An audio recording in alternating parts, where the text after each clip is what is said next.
আজ একটা ইস্যু নিয়ে আমি কিছু বলার জন্য ভিডিওতে এলাম।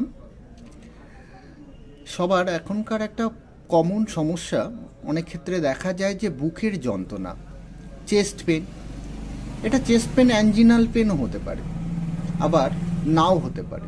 বুকে ব্যথা হচ্ছে, তাহলে প্রথমে আপনাকে একবার চেক করে দেখা দরকার আপনার ব্লাড প্রেশার কেমন আছে, এবং তার সাথে সাথেই বুকের ব্যথাটা অ্যাংজাইটির কারণেও হতে পারে, লাংস ইনফেকশনের কারণেও অনেক সময় বুকের ব্যথা হতে পারে, মাসেল স্ট্রেংথের জন্য দৈনন্দিন কাজকর্ম করার জন্য যে মাসেল স্ট্রেংথের কারণেও হতে পারে, ডাইজেস্টিভ প্রবলেম যদি ডাইজেস্টিভ ইস্যু কারো থাকে, গ্যাসের সমস্যা যাদেরকে মেডিকেল ভাষায় গার্ড বলা হয়, GERD, এর কারণেও হতে পারে। সুতরাং আগে এগুলোকে অ্যাসিওর হতে হবে যে এগুলোর মধ্যে কোনো কিছু হচ্ছে কি না।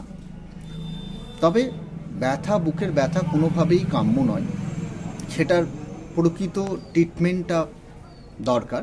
সেজন্য সজাগ থাকা দরকার, এবং বেঙ্গল মেডিকেল আপনাদের সুস্থতা কামনা করে। এগুলো নিয়ে একটু সতর্ক থাকা দরকার। প্রথমেই বুকের ব্যথা হচ্ছে, হার্টের প্রবলেম বলে আতঙ্কিত হওয়ার কোনো কারণ নেই। ধন্যবাদ।